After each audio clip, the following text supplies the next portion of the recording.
2023년 10월 4일 국제법무팀에서 경기 지역 FTA 통상진흥센터에 가서 이제 초청으로 강연을 한 그런 내용에 대해서 지금 두 번째 그 시간을 가졌던 내용이 이제 미국 법인 설립 관련해서 자회사의 종류가 이제 여러 가지가 있습니다. C 코퍼레이션, S 코퍼레이션, LLC 이런 내용들이 있는데 그 내용들을 좀 설명했던 강연 자료를 그대로 이제 가지고 왔습니다. 그래서 그 내용을 한번 들어보시면 좋을 것 같고요.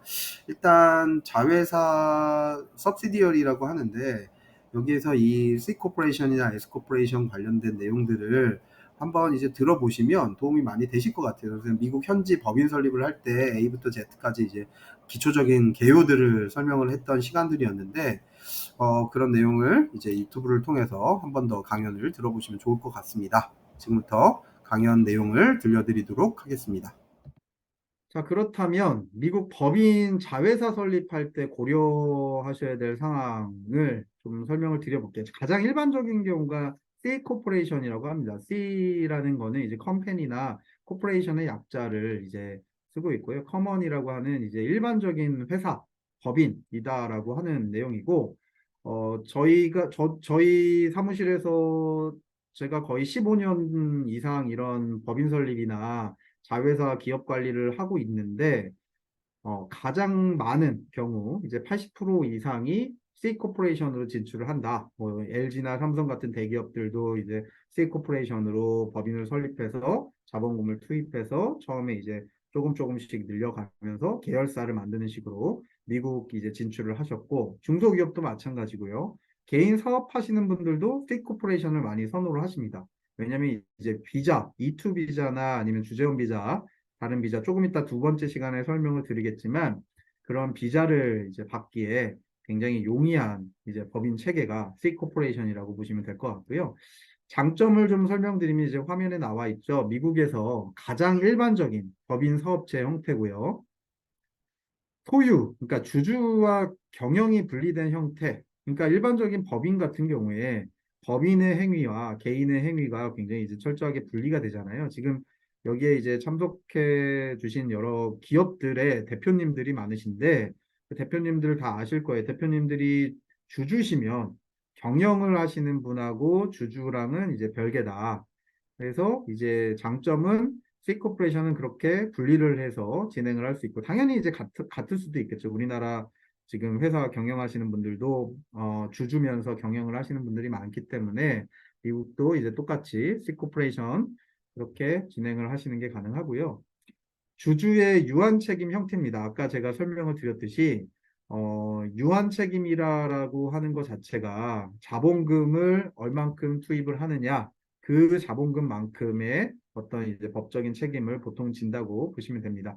그래서 이제 사업 활동으로 인한 부채나 책임 그런 모든 행위는 법인 자체에 기속이 되고 주주에 대해서 책임을 묻지를 잘 못하는 게 C 코퍼레이션입니다. 그래서 뭐 특별한 경우에 사실 이제 특별한 경우에 뭐 배임이나 횡령 뭐 그런 경우에 개인한테도 책임이 넘어가는 경우들이 있는데 일반적인 경영 활동을 하는 과정에서 일어난 여러 가지 이제 부채나 책임 같은 경우는 그런 경우는 문제가 개인한테까지 번지지는 않는다. 그래서 이제 많은 경우에 이거를 이제 컨설팅을 저희가 많이 하는데 이제 뭐 경기도에 지금 계신 여러 기업들 중에 법인이 있지 않습니까? 한국의 법인이 미국의 자회사를 설립해서 자회사의 주주가 한국의 법인이 되는 형태. 그런 경우가 아주 이상적인 경우라고 보시면 될 것 같습니다. 왜냐하면 한국에서도 유한 책임, 그리고 유한 책임이 있는 법인에서 이제 해외 투자를 해서 그 해외 투자를 한 자회사의 주주가 한국의 법인이다. 100% 주주가 한국 기업이다. 라는 식으로 진행을 하면 이제 법적인 리스크를 굉장히 줄일 수가 있는 그런 부분이고요. 투자자 수에 제한이 없어서 외부 투자가 유치가 용이합니다. 좀 이따가 이제 펀딩을 받는 뭐 이런 여러 가지 프로세스들을 좀 설명을 좀 드릴 건데 그때 이제 이런 C 코퍼레이션의 장점들이 많이 도드라질 거예요. 단점을 좀 설명드리면 이중과세, 더블 텍세이션이라고 해서 뭐 사실 이게 지금 법인을 운영하시는 분들은 너무 일반적이고 당연한 얘기라서 이중과세 그건 뭐 별거 아닌 것 같은데 라고 하시는 분들도 있을 겁니다. 왜냐하면 법인의 소득에 대해서는 법인세를 내고 주주가 이제 배당을 받으면 당연히 배당세를 내겠죠. 그리고 근로자가 근로에 대한 소득을 받으면 당연히 그거는 이제 따로 근로소득세, 개인소득세를 내게 되겠죠. 이게 이제 단점이라고 저희가 표시해서 이중과세라고 얘기하는 것 자체는 사실 개인적으로 어떤 분이 개인적인 사업을 하시는 분하고 비교를 했을 때, 비교를 했을 때, 법인세도 내고 개인의 어떤 근로소득세도 내야 되기 때문에 세금을 두 번을 낸다. 그래서 이중과세인 것 같다.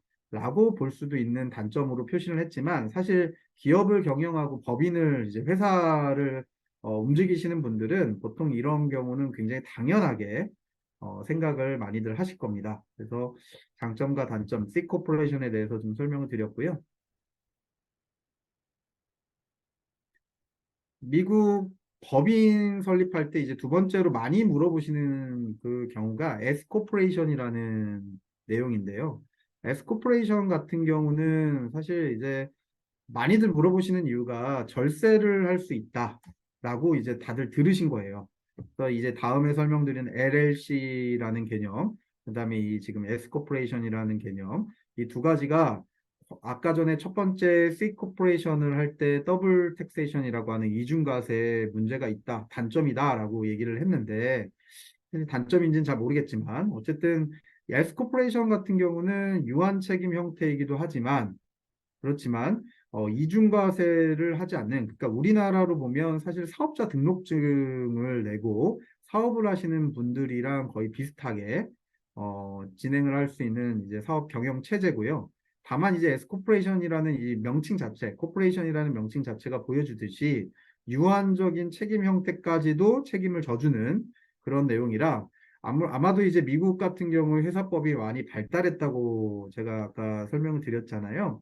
그러다 보니까 유한적인 책임 형태도 가지면서 이렇게 이중과세 문제도 없는 굉장히 이상적인 체계를 많이들 궁리를 했을 거고 그러다 보니까 연방이나 주정부에서 이런 거 하나 만들어 주자라고 해서 만들어 놓은 게 S코퍼레이션입니다. 그러다 보니까 외국 기업에서 투자하시는 분들은 사실 생각하시는 게 사실 좀 제한이 돼요. 그러니까 미국 시민권자나 영주권자, 세법상 거주자만이 이제 주주가 가능한 그런 내용이라서 주주수에 또 제한이 있어요. 그래서 외부 투자 유치를 하거나 자금 조달에 좀 불리한 그런 상황입니다. 그래서 제가 지금 사실 오늘의 주제에 맞는 이제 우리나라 기업이 미국에 진출하는 경우에 에스코퍼레이션을 이제 많이 뭐 이렇게 찬양을 하거나 좋다라고 얘기할 수는 없을 것 같아요. 원래 미국에 계신 분들, 미국 시민권자나 영주권자인 직원분들이 지금 상주하고 계신 그런 사업을 하시는 분들은 이제 에스코퍼레이션을 생각을 하실 수도 있는 그런 내용인데 사실 우리 한국에서 진출할 때 조금 이제 사업을 확장하고 투자를 받고 하는 것들을 많이 고려를 하실 거기 때문에 그러한 어떤 기업들에는 에스코퍼레이션은 적절하지 않은 것 같습니다. 다음은 LLC, 그 LG 에너지 솔루션 같은 경우가 이제 리미티드 라이빌리티 컴퍼니라고 하는 LLC라는 법적 체계로 설립을 한 걸로 저는 알고 있어요. 그러니까 뭐 뉴스나 이런 데서 이제 많이 나오는데 그러면 도대체 LLC라고 하는 이 개념은 무엇이냐? 이것도 마찬가지 S코퍼레이션이랑 비슷하게 이제 장점만을 모아놓은 겁니다. 이제 우리 자동차를 어, 운전하시는 분들은 하이브리드 좋아하시는 분들 많잖아요. 요즘에 전기차도 많이 나왔지만 그 하이브리드처럼 뭐 이것도 되고 저것도 되는 그런 형태입니다. 이제 주식회사와 개인 사업자의 장점만 모아놓은 그런 상황이라고 보시면 될 것 같고요. 구성원, 멤버라고 하는데 이제 주마다 주법에 따라서 조금씩 다릅니다. 그런데 보통의 경우 이제 멤버라는 표현을 많이 쓰고요. LLC라고 하는 이 법적 체계에 채무와 법적 의무에 대해서 본인이 출자한 범위 내에서만 책임을 부담하도록 그렇게 만들어 놓은 이제 멤버십 제도입니다. 그러니까 우리가 뭐 보통 이제 회원 제도라고 해가지고 멤버들 모아서 멤버들한테 회원비 걷고 회원비 이상으로 뭐 어떤 더 이제 요구를 권리와 의무를 주지는 않잖아요. 그런 것처럼 구성원의 소득과 LLC의 소득도 분리가 되고 LLC의 소득 자체에 대해서 이제 별도로 과세가 안 되고 구성원한테 바로 패스스루라고 합니다. 바로 그 구성원들이 비율에 맞춰서 소득 신고를 하기 때문에 이중과세 문제가 발생하지 않는 그런 상황이고요. 그래서 단점은 LLC의 구성원이 한국 본사일 경우에 연방 법인세 과세 대상으로 분류. 이게 무슨 말이냐 하면 예를 들어 LG 에너지 솔루션이라고 봤을 때 미국의 자회사를 LLC로 설립을 했으면 한국 본사가 이제 결국은 미국 IRS에 연방 법인세를 내야 되는 과세 대상 체계로 되기 때문에 결국은 이제 뭐 비슷한 것 같습니다. 세금 신고를 하는 상황에서 패스스루라고 하는 부분들을 이용하려고 LLC를 많이 쓰는데 조그맣게 사업하시는 분들한테는 이런 게 좋은 것 같기는 해요.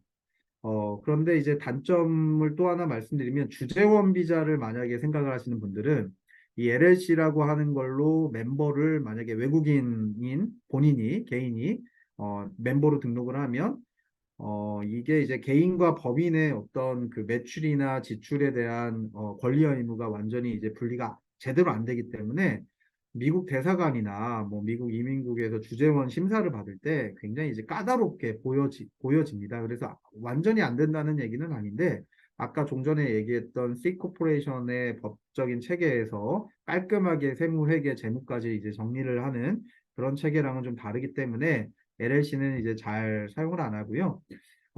더구나 이제 뭐 조금 있다가 이제 법인세를 좀 설명을 드릴 건데 이렇게 법인세를 조금 내는 경우들은 보통 3억 원, 30만 불 이상의 어떤 매출이 나는 경우들은 법인이 아무래도 개인 사업자 분들보다 유리하다고들 다들 알고 계시잖아요.